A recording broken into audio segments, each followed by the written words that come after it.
香港有好多用人名命名嘅街，遮打道係其中一條。為咗紀念推動中區填海計劃嘅商人吉席保羅遮打爵士，而家堅尼地道嘅吉席街、尖沙咀嘅北京道曾經都叫做遮打道，反而中環呢條亦做車打道。1957至58年，政府為咗令交通安排同埋郵政服務更清晰準確，統一咗23條街道嘅名，車打道先被更名為遮打道。當年車打道建設於19世紀末開展嘅西環至中環海旁填海計劃所填出嘅土地上，係為咗建造公共設施同商行物業。另外，多年海水沖刷，令到中西環一帶嘅海床受淤泥沖積變淺，開始唔適合大型商船。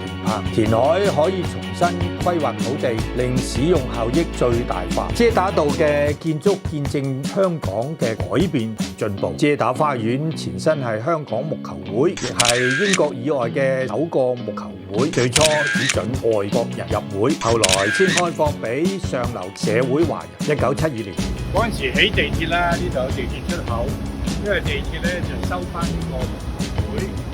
咁換陣地俾佢嘅，即係其實就換咗係黃泥中興建新會所，以收回中環木球會嘅土地。另外，為咗回應社會對公共空間嘅需求，將原址改建為而家嘅遮打花園。好多所謂白領嘅喺寫字樓之外咧，都有個地方行下，甚至咧天氣咧唔係太熱嘅時候咧，好多人喺度。